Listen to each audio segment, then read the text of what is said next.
O assassinato de um dos maiores símbolos do conservadorismo americano, Charlie Kirk, baleado em plena universidade nos Estados Unidos nesta terça-feira, diante os olhos do mundo, chocou o cenário político internacional.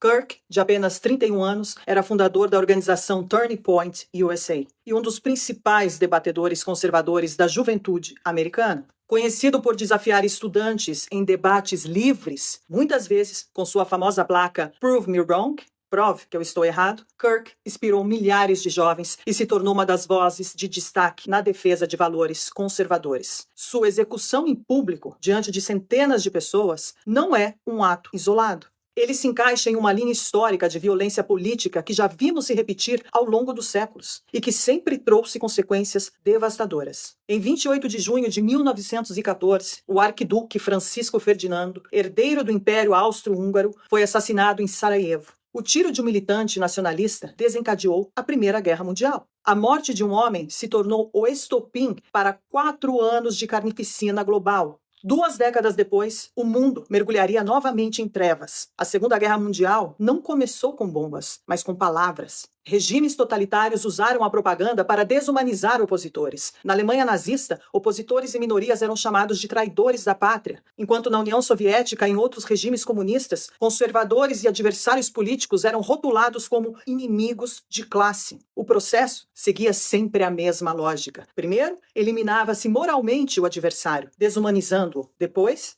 vinha a eliminação física. O resultado foi perseguição, campos de concentração e milhões de mortos. No século XXI, o mesmo padrão se repete, agora com lideranças conservadoras. Em 2018, no Brasil, o então candidato e futuro presidente Jair Bolsonaro foi esfaqueado durante um ato de campanha em Juiz de Fora. O crime aconteceu à luz do dia, diante das câmeras e de milhares de testemunhas. O agressor, Adélio Bispo, foi preso em flagrante, mas até hoje não se sabe quem o financiou ou quem ordenou o atentado. O caso permanece envolto em sombras e o mandante jamais foi revelado. No Reino Unido, em 2021, o deputado conservador David Amess, de 69 anos, foi assassinado a facadas enquanto atendia eleitores em sua base parlamentar em Essex. O ataque foi classificado pelas autoridades britânicas como ato terrorista de motivação islâmica, um crime que abalou profundamente a política britânica. Nos Estados Unidos, em 2024, o presidente Donald Trump sobreviveu a uma tentativa de assassinato durante um comício na Pensilvânia. O tiro disparado quase o matou. Imagens correram o mundo, mostrando Trump sendo retirado do palco com sangue no rosto e o público em pânico. E essa imagem ficou imortalizada em todo o mundo. Na Colômbia, em 2025, o jovem opositor Miguel Uribe, ex-senador e candidato à presidência, foi brutalmente alvejado com vários tiros em Bogotá. Mesmo levado ao hospital, passou semanas em estado crítico até morrer.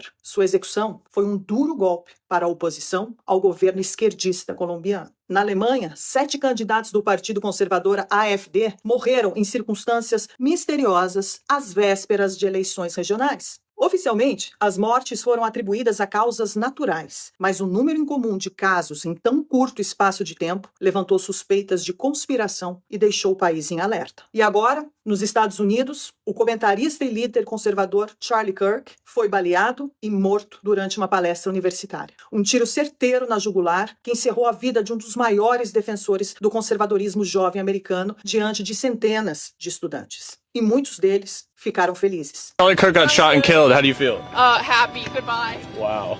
Did you see that Charlie Kirk just got shot and killed? That's good. Wow. That's good. That's good that people are getting shot just off a political view. Good that people are dying in America.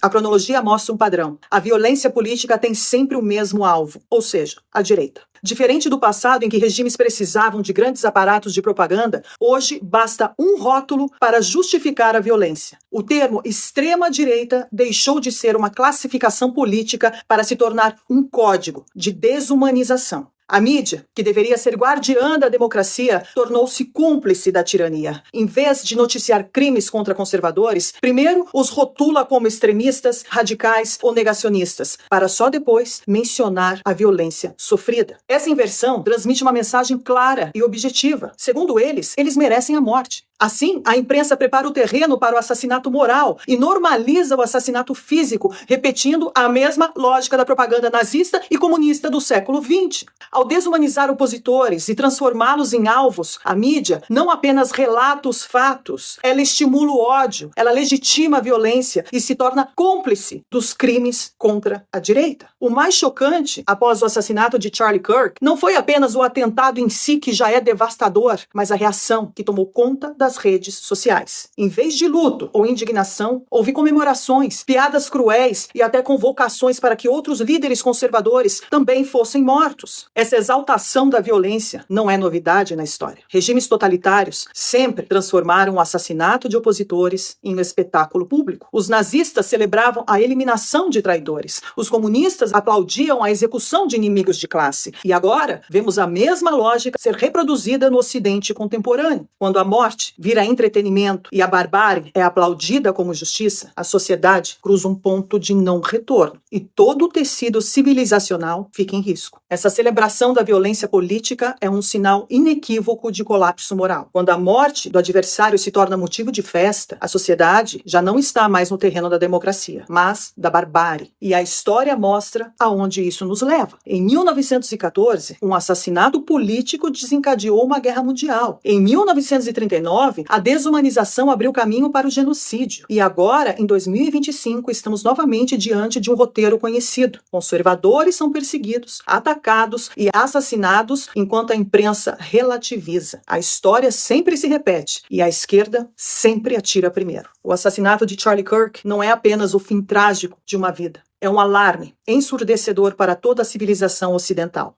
Se não tivermos a coragem de reconhecer o que está acontecendo e deter os que promovem essa onda de ódio e violência, estaremos condenados a assistir impotentes a mais uma marcha acelerada rumo à barbárie. O medo sempre foi a arma dos tiranos. Assim, eles manipulam povos inteiros para aceitarem controles e perdas de liberdade. Mas a história nos mostra outro caminho. Diante do comunismo que parecia invencível, Papa João Paulo II ergueu a voz e disse ao mundo: Non abbiate paura, aprite, anzi spalancate le porte a Cristo.